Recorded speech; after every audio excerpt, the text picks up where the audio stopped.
Hello friends, आज की class में 14 और 15 जनवरी को जो कुमार गुरु सर के द्वारा आपकी फूल पत्ती वाली क्लास करवाई गई है, तो उसका हैंड रिटन नोट्स के रूप में मैं रिवीजन करवा रही हूँ। तो आज की क्लास आपकी वेरी इंपॉर्टेंट होने वाली है, तो प्लीज आप लास्ट तक क्लास को देखना है। और साथ में इस क्लास की मैं पीडीएफ है वो टेलीग्राम पे डाल दूंगी। टेलीग्राम का लिंक इस वीडियो के कमेंट सेक्शन के अंदर पिन कर दूंगी। अगर आपको ये वीडियो पसंद आए तो प्लीज आप इसको ज्यादा ज्यादा लाइक एंड शेयर कर देना। और अभी तक चैनल को सब्सक्राइब नहीं किया तो प्लीज चैनल को सब्सक्राइब कर लीजिएगा। लल्लन टॉप क्वेश्चन एक साथ में क्लास के लास्ट में करवा दूंगी। तो चलो बिना टाइम वेस्ट की क्लास की शुरुआत करते हैं क्वेश्चन नंबर 1 से। क्रोएशिया के राष्ट्रपति पद पर किसका निर्वाचन हुआ है? तो जोरान मिलोविक का। तो जोरान मिलोविक है, ये क्रोएशिया के राष्ट्रपति बने हैं। और क्रोएशिया है ये यूरो को अपनाने वाला 20वां देश भी बन गया है। यहाँ के राष्ट्रपति है जोरान मिलोविक, जो कि री इलेक्ट हुए हैं और इनका कार्यकाल 5 साल के लिए होगा। यहाँ की संसद है वो सबोर है और राजधानी है जैग्रेब। वेनेजुएला के राष्ट्रपति कौन बने हैं? तो निकोलस मादुरो बने हैं। राजधानी है कराकस, मुद्रा है बोलीवर, घास के मैदान नानोस कहलाते हैं, एंजिल जलप्रपात है और मराइकोबा। तो मराइकोबा है ये दक्षिणी अमेरिका की सबसे बड़ी झील है। तो सबसे बड़ी झील कौन है? मराइकोबा है, तो इसको भी याद रख लेना। आगे देखते हैं question number 2। Bharat big data और डेटा विज्ञान पर ही संयुक्त राष्ट्र विशेषज्ञों की समिति UNCEBD में हुआ शामिल है। तो इसकी स्थापना कब हुई है? तो 2014 के अंदर। तो UNCEBD committee of expert of big data, तो इसमें भारत शामिल हुआ है और ये डेटा का संरक्षण व उसके बेहतर उपयोग के बारे में जानकारी देता है। स्थापना 2014 में हुई है। वर्तमान में अध्यक्ष दक्षिण अफ्रीका है और इसके अंदर 31 सदस्य देश है। तो भारत है वो इसमें हाल में शामिल हुआ है। नाटो का 32वां सदस्य देश स्वीडन बना है। ब्रिक्स का 10वां सदस्य देश इंडोनेशिया बना है। ADB का 69वां सदस्य देश इजराइल बना है। G20 का 21वां सदस्य देश अफ्रीकन यूनियन है और SCO का 10वां सदस्य देश बेलारूस बना है। आसियान का 11वां सदस्य देश ये है तिमोर लेस्ते। अगला क्वेश्चन देखते हैं क्वेश्चन नंबर 3।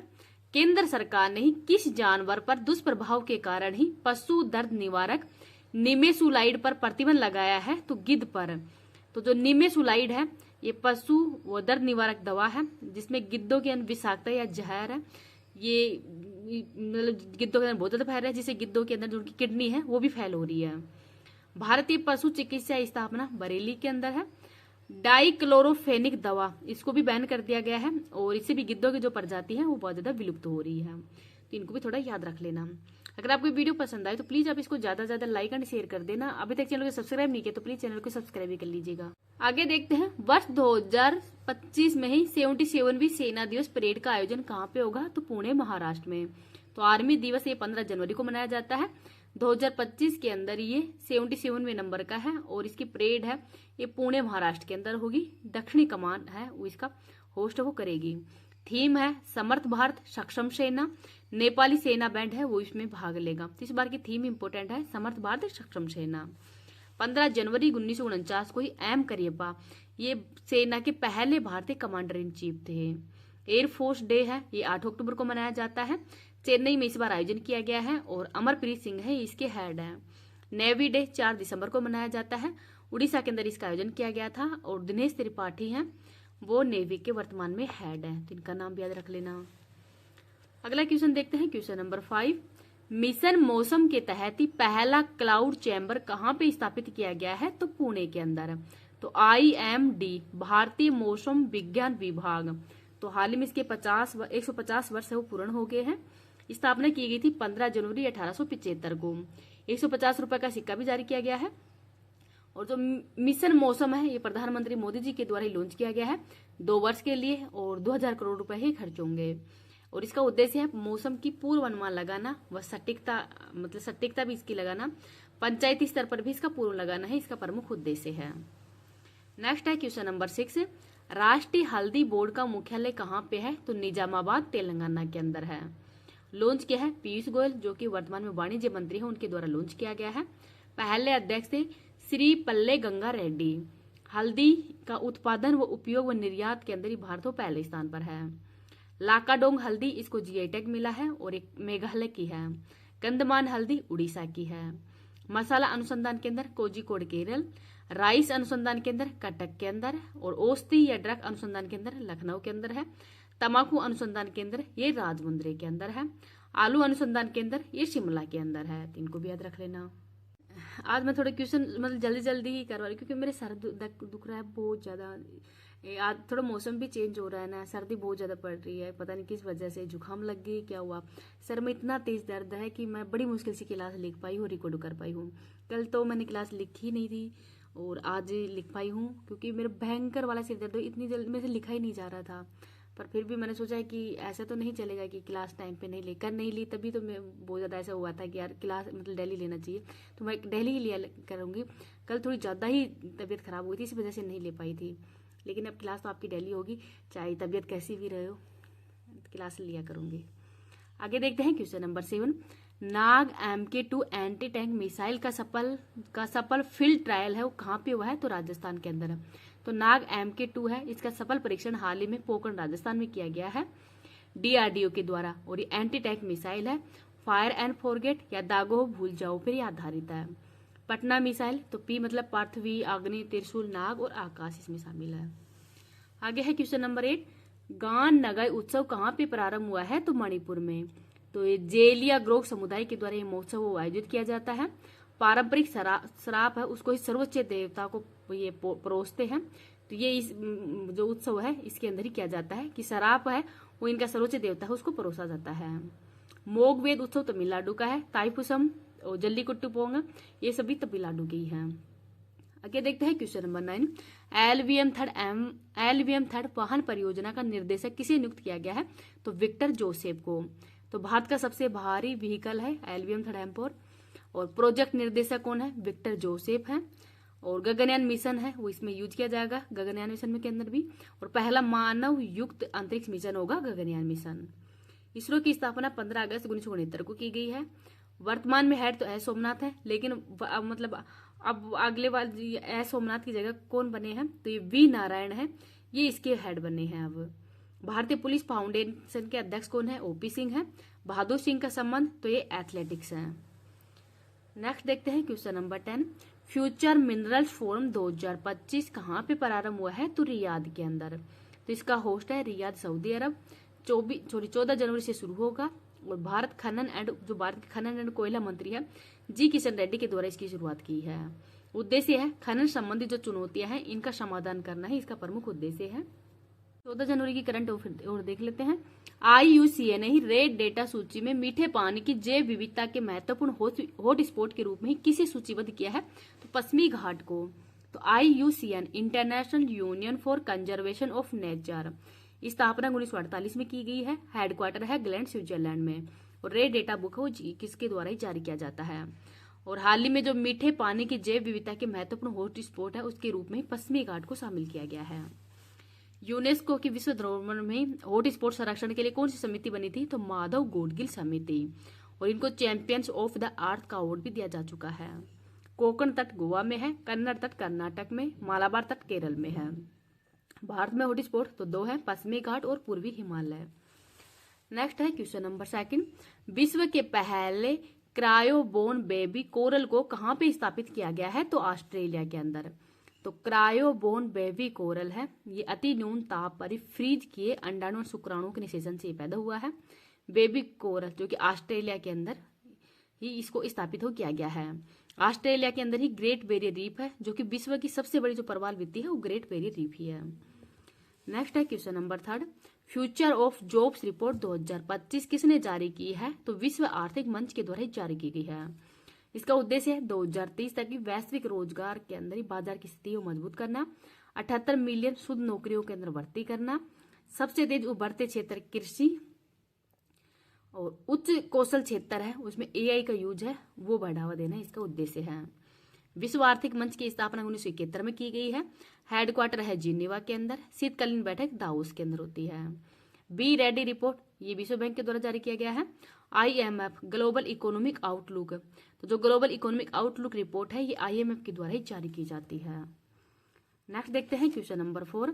कैलिफोर्निया के जंगलों में ही लगी आग को बुझाने के लिए चर्चा में रही गुलाबी अग्निरोधी का मुख्य तत्व कौन सा है, तो अमोनियम फास्फेट है।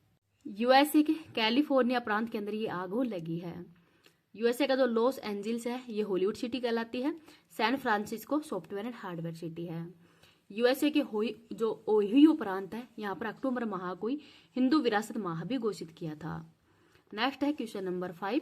नवीन और नवीकरणीय ऊर्जा मंत्रालय के अनुसार वर्ष 2024 के अंदर ही अक्षय ऊर्जा क्षमता में कितनी वृद्धि का रिकॉर्ड बनाया है? तो 30 गीगावाट का। तो 2024 में ही नवीकरणीय ऊर्जा है, उसका लक्ष्य कितना रखा गया है? तो 30 गीगावाट का रखा गया है। तो ये 2023 से 2024 में ही इसमें 113% की वृद्धि हुई है और 2013 में थी 13.75 गीगावाट की। अगला क्वेश्चन देखते हैं। प्रधानमंत्री नरेंद्र मोदी ने ही जेट मोड सुरंग का उद्घाटन कहाँ पे किया है? तो प्रधानमंत्री मोदी जी के द्वारा जो जेट मोड सुरंग है, इसका उद्घाटन किया है जम्मू कश्मीर में। तो जम्मू कश्मीर के ही जो सोनमर्ग सुरंग है, इसका शुभारंभ किया है 13 जनवरी 2025 को ही गदेरबल जिला के अंदर ही गगनवीर से सोनमर्ग के मध्य ये जो सुरंग है ये यहाँ पे है। 6.4 किलोमीटर लंबी है, 8,650 फीट की ऊंचाई है। श्रीनगर व लेह के मध्य कनेक्टिविटी को बेहतर करना इसका उद्देश्य है। जोजिला सुरंग का भाग है और जेड मोड रो को बाईपास करके ये 2 घंटे से 15 मिनट के अंदर ही ये रास्ता है, या से 2 घंटों से कम करिए 15 मिनट के अंदर यहाँ पे पहुंच जाएंगे। अगला क्वेश्चन देखते हैं, क्वेश्चन नंबर 7। फसल कटाई उत्सव माघ बिहू कहाँ पे मनाया गया है? तो असम के अंदर। तो 13 और 14 जनवरी को ही विभिन्न राज्यों के अंदर ही जो मकर संक्रांति है वो अलग अलग नामों के रूप में मनाई गई है। तो 13 जनवरी को ही माघ बिहू जो कि फसल उत्सव है असम के अंदर मनाया जाता है, और लोहड़ी है ये पंजाब में मनाई जाती है। 14 जनवरी को उत्तरायण ये गुजरात में मनाया जाता है। यूपी और बिहार के अंदर खिचड़ी त्योहार मनाया जाता है, और तमिलनाडु के अंदर ही पोंगल और जल्लीकट्टू। मकर संक्रांति इस दिन पतंग महोत्सव है ये आयोजित भी किया जाता है। नेक्स्ट है क्वेश्चन नंबर 8। अंडर 19 क्रिकेट में ही 346 रनों का राष्ट्रीय रिकॉर्ड किसने बनाया है? तो ईरा जादव के द्वारा। तो अंडर 19 क्रिकेट ईरा जादव मुंबई की है और 346 रन का स्कोर बनाया है। पहली भारतीय तिहरा शतक लगाने वाली महिला है। मेघालय के खिलाफ इन्होंने एक शतक को लगाया है, और भारत का सर्वश्रेष्ठ व्यक्तिगत स्कोर किसी महिला के नाम पर ही ईरा जादव का ही नाम है। नेक्स्ट है क्वेश्चन नंबर 9। केंद्र सरकार द्वारा ही पूर्वोत्तर में प्रारंभ की गई इन रोड परियोजना का संबंध किससे है? तो प्राकृतिक रबर से है। तो जो इंडोर परियोजना है ये नॉर्थ ईस्ट के अंदर ही रबर की गुणवत्ता को बेहतर करने के लिए ही ये परियोजना हो शुरू की गई थी। 5 वर्ष के लिए 100 करोड़ रुपए खर्च आएगा, और टायर उद्योग के अंदर ही ये मतलब खर्चा किया जाएगा। अगला क्वेश्चन देखते हैं, क्वेश्चन नंबर 10। 20 डिग्री सेल्सियस से -60 डिग्री सेल्सियस तक का तापमान सहने वाला हिम कवच किसने विकसित किया है? तो डीआरडीओ के द्वारा। तो डीआरडीओ के द्वारा ही मल्टी लेवल क्लोथिंग सिस्टम ये लॉन्च किया है हिम कवच, जो कि 20 डिग्री से -60 डिग्री सेल्सियस का तापमान है वो सहन करने की इसके अंदर क्षमता है। डीआरडीओ की स्थापना 1 जनवरी 1958 में की गई है। वर्तमान में हेड है समीर कामत, तो इनका नाम भी याद रख लेना। दुनिया की सबसे तेज 400 किलोमीटर प्रति घंटा वाली हाई स्पीड ट्रेन का प्रोटोटाइप CR450 किसने लॉन्च किया है? तो चाइना के द्वारा लॉन्च किया है। इसरो ने पहले स्पेस डॉकिंग मिशन स्पेडेक्स को किससे लॉन्च किया है? तो PSLV C60 के द्वारा ही लॉन्च किया गया है। नेक्स्ट देखते हैं, कैसलर सिंड्रोम का संबंध किससे है? तो अंतरिक्ष कचरे से है। सॉरी मैंने लिखा नहीं है, तो कैसलर सिंड्रोम का संबंध है अंतरिक्ष कचरे से। समुद्र पर भारत कांच के पुल बोस्टरिंग आर्क ब्रिज का उद्घाटन कहाँ पे हुआ है? तो तमिलनाडु के अंदर। 7 महाद्वीपों की सबसे ऊंची चोटियों पर ही चढ़ाई करने वाली दुनिया की सबसे कम उम्र की महिला पर्वतारोही कौन है? तो उनका नाम है काम्या कार्तिकेयन, महाराष्ट्र की रहने वाली है। SWAR प्लेटफॉर्म ये गुजरात ने लॉन्च किया है। लक्ष्य सेन पहले king cup international badminton open 2024 के अंदर कौन सा पदक जीता है? तो इनके द्वारा कांस्य पदक जीता गया है। आगे देखते हैं, भारत सरकार ने कब तक अंटार्कटिका में ही मैत्री 2 अनुसंधान केंद्र स्थापित करने की घोषणा की है? तो 2029 तक। दुनिया का पहला ऊर्जा साक्षर शहर बनने के लिए ही जलवायु मिशन किसने लॉन्च किया है? तो इंदौर के द्वारा। एक राष्ट्र एक सदस्यता योजना का संबंध इनक्लिप नेट से है, तो इनक्लिप पैड से है। 33वां संतोष ट्रॉफी किताब विजेता बंगाल बना है। इसरो ने किस रॉकेट से ही अपना 100वां जो मिशन है वो लॉन्च किया है? तो GSLV F-15 के द्वारा ही लॉन्च किया है।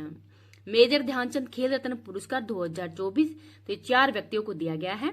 डी गुकेश ये शतरंज के खिलाड़ी हैं। हरमनप्रीत कौर हॉकी के खिलाड़ी हैं। मनु भाकर शूटिंग की खिलाड़ी है और उन्होंने पेरिस ओलंपिक के अंदर ही 2 ब्रॉन्ज मेडल जीता था। प्रवीण कुमार, इन्होंने पैरा ओलंपिक के अंदर ही पेरिस में हाई जंप के अंदर गोल्ड मेडल जीता है। तो इन 4 को इस बार मेजर ध्यानचंद खेल रत्न अवार्ड है, ये दिया गया है। मेजर ध्यानचंद खेल रत्न की जो राशि है वो 25 लाख रुपए है। इस क्लास की पीडीएफ मैं टेलीग्राम पे डाल दूंगी, टेलीग्राम का लिंक इस वीडियो के कमेंट सेक्शन के अंदर पिन कर दूंगी। नेक्स्ट है, घरेलू मार्गों पर ही इन फ्लाइट वाईफाई इंटरनेट सेवाएं प्रदान करने वाली पहली एयरलाइंस कौन सी है? तो एयर इंडिया है। 5 किलोमीटर की दौड़ 13.54 मिनट में ही दौड़ने वाली पहली महिला बीट्राइस चेबेट का संबंध किससे है? तो केन्या देश से है। भारत पहली तटीय और वेंडर पक्षी जनगणना कहाँ पे प्रारंभ हुई है? तो जामनगर गुजरात में। 3 दशक के बाद में ही लासेन खदान से तांबे का निर्यात किसने प्रारंभ किया है? तो ओमान देश ने। वर्ष 2025 में और उसके बाद में ही जन्म लेने वाले बच्चों की नई पीढ़ी को क्या नाम दिया गया है? तो जनरेशन बीटा नाम दिया गया है। आगे है, भारतीय कृषि में ही डिजिटल क्रांति लाने के लिए प्रोजेक्ट विस्तारा किसने प्रारंभ किया है? तो जो भारतीय कृषि है उसमें ही डिजिटल क्रांति लाने के लिए विस्तारा प्रोजेक्ट है वो कृषि मंत्रालय के द्वारा ही लॉन्च किया है। 33वीं राष्ट्रीय बाल विज्ञान कांग्रेस कहाँ पे प्रारंभ हुई है? तो मध्य प्रदेश के भोपाल में। पद्म पाणी लाइफ टाइम अचीवमेंट अवार्ड ये साई पराजवे को दिया गया है। खो खो विश्व कप 2025 का शुभंकर क्या है? तो तारा और तेजस है। भारत सरकार ने ही जीडीपी की गणना के लिए कौन सा आधार वर्ष अपनाने की घोषणा की है? तो 2022-23। तो वर्तमान में आधार वर्ष 2011-12 है, अब 2022-23 अपनाने की योजना बनाई गई है। ग्रीन सकल घरेलू उत्पाद मॉडल को अपनाने वाला पहला भारतीय राज्य छत्तीसगढ़ है। भारतीय रेलवे को ही गुणोत्तरवार रेलवे डिजाइन किसे बनाने की घोषणा हुई है? तो जम्मू को। POEM-4 मिशन के तहत ही इसरो द्वारा अंतरिक्ष में भेजे गए किन बीजों में अंकुरण हुआ है? तो लोबिया के अंदर। एशिया का सबसे बड़ा एयर शो एरो इंडिया 2025 कहाँ पे आयोजित होगा? तो बेंगलुरु में। स्वदेशी पैरासीटामोल का विकास किसने किया है? तो CSIR के द्वारा। यह है, नीति आयोग के ही महिला उद्यमिता मंच के सहयोग से ही पराल सखी पहल कहाँ पे प्रारंभ हुई है? तो महाराष्ट्र में। 18वें प्रवासी भारतीय दिवस कार्यक्रम 2025 का मुख्य अतिथि किसे चुना गया है? तो त्रिनाद एंड टोबेगो के राष्ट्रपति उनको चुना गया है और इसका होस्ट होगा उड़ीसा। भारत पोल पोर्टल का संबंध CBI से है। केंद्रीय मंत्री श्री राजीव रंजन सिंह ने भारत के पहले जैविक मत्स्य पालन क्लस्टर का शुभारंभ कहाँ पे किया है? तो सिक्किम के अंदर। 82वें वार्षिक गोल्डन ग्लोब पुरस्कार 2025 में ही सर्वश्रेष्ठ पिक्चर का अवार्ड द ब्रूस्ट लिस्ट को दिया गया है। सरकारी स्कूलों के छात्रों के प्रदर्शन का मूल्यांकन करने के लिए ही गुणोत्सव 2025 किसने प्रारंभ किया है? तो असम सरकार ने। पहली बार किस आसियान देश के साथ में ही राष्ट्रीय सुरक्षा सलाहकार स्तर की वार्ता हुई है? तो मलेशिया के साथ में। वर्ष 2025 गणतंत्र दिवस पर मुख्य अतिथि कौन होंगे? तो प्रोबा सुबियांतो होंगे और इंडोनेशिया के राष्ट्रपति हैं। ब्रिक्स गठबंधन का 100वां पूर्ण सदस्य इंडोनेशिया बना है। थोक मूल्य सूचकांक के आधार वर्ष में ही संशोधन के लिए किसकी अध्यक्षता में 18 सदस्य वाले कार्य समूह का गठन भी किया गया है? तो यह प्रोफेसर रमेश चंद की अध्यक्षता में। प्रधानमंत्री नरेंद्र मोदी ने ही दक्षिण तटीय रेलवे के मुख्यालय की आधारशिला कहाँ पे रखी है? तो विशाखापट्टनम आंध्र प्रदेश में। इसरो का 11वां अध्यक्ष कौन बने हैं? तो V नारायण बने हैं। नई खोजों के साथ में ही कौन सा देश लिथियम भंडार वाला दुनिया का दूसरा शीर्ष देश बन गया है? तो चाइना। भारत और तालिबान के बीच में ही पहली शीर्ष स्तरीय वार्ता कहाँ पे हुई है? तो भारत और तालिबान के बीच में पहली शीर्ष स्तरीय वार्ता है, ये कहाँ पे हुई है? तो दुबई के अंदर। 23वां और इस साल का पहला दिव्य कला मेला कहाँ पे प्रारंभ हुआ है? तो गुजरात में। आगे है, अनहद सिंह ने ही अंडर 17 जूनियर स्क्वैश ओपन 2025 कहाँ पे जीता है? तो ब्रिटेन में। चिकित्सा पत्रिका नेचर एजिंग के ग्लोबल इंडेक्स 2025 में भारत को कौन सा स्थान मिला है? तो 123वां। ग्राहक अनुभव के लिए एयरपोर्ट काउंसिलिंग इंटरनेशनल लेवल 5 मान्यता प्राप्त करने वाला है दुनिया का तीसरा एयरपोर्ट मुंबई है। गणतंत्र दिवस परेड 2025 के अंदर ही कौन सा संस्थान अपने 150 साल पूरे होने के उपलक्ष्य में ही पहली बार झांकी का प्रदर्शन करेगा? तो मौसम विज्ञान विभाग के द्वारा। महाकुंभ मेला बीमा किसने लॉन्च किया है? तो फोन पे और ICIC लोमपाड के द्वारा। पुलिस और सेना भर्ती प्रशिक्षण के लिए पार्थ योजना किसने लॉन्च की है? तो मध्य प्रदेश ने। इंटरपोल ने ही लॉन्ड्रिंग संपत्तियों का पता लगाने के लिए पहली बार कौन सा नोटिस जारी किया है? तो सिल्वर नोटिस। वैश्विक ब्लू फ्लैग प्रमाणन प्राप्त करने वाला कप्पड़ और चल समुद्र तट का संबंध केरल से है। अमेरिकी पत्रिका ट्रैक एंड फील्ड न्यूज ने ही किसे वर्ष का सर्वश्रेष्ठ भाला फेंक खिलाड़ी घोषित किया है? तो नीरज चोपड़ा को। दक्षिण भारत की पहली संक्रामक रोग अनुसंधान प्रयोगशाला कहाँ पे स्थापित हुई है? तो बेंगलुरु में। तो इनको भी याद रख लेना।